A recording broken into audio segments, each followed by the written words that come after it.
సాగుకు ఏమాత్రం అనుకూలం లేని బీడు భూముల్లో దానిమ్మ, యాపిల్ పండ్లను పండించింది ఓ మహిళా రైతు. ఒకటి కాదు, రెండు కాదు, హార్టికల్చర్ సాగుకు 10 ఏళ్లు కష్టపడింది. వ్యవసాయ పద్ధతుల్ని పలుమార్లు ప్రయోగాత్మకంగా మారుస్తూ తన లక్ష్యాన్ని కొనసాగించింది. ఆఖరికి ఆమె ప్రయత్నం ఫలించి బీడు భూమి సారవంతంగా మారింది. రాజస్థాన్ ఎడారి ప్రాంతం సికర్ జిల్లా బేరి గ్రామంలో సంతోష్ దేవి బీడు భూముల్లో సేంద్రియ పద్ధతుల్లో దానిమ్మ, యాపిల్ పండ్లను పండించింది. సంతోష్ దేవికి అరుదైన గౌరవం దక్కింది. ఢిల్లీలో జరిగే గణతంత్ర దినోత్సవ వేడుకలకు ప్రత్యేక ఆహ్వానితురాలిగా ఆమె ఎంపికైంది.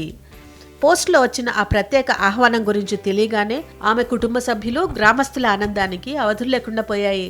తన 17 ఏళ్ల కఠోర శ్రమ, పోరాటానికి దక్కిన ఫలితమే ఈ గౌరవమని సంతోష్ దేవి ఆనందం వ్యక్తం చేసింది.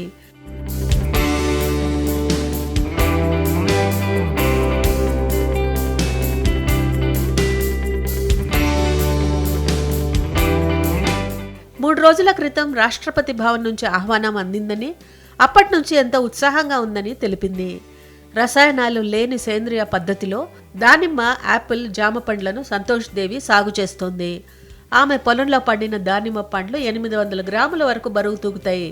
వ్యవసాయం లాభదాయకం కాదనే వాదనను తాను తప్పని నిరూపించానని, ఒకప్పుడు తన భర్త ఆదాయం 3,000 రూపాయలు కాగా ఇప్పుడు తాను వ్యవసాయం ద్వారా నెలకు 40,000 రూపాయలు సంపాదిస్తున్నట్లు వివరించింది.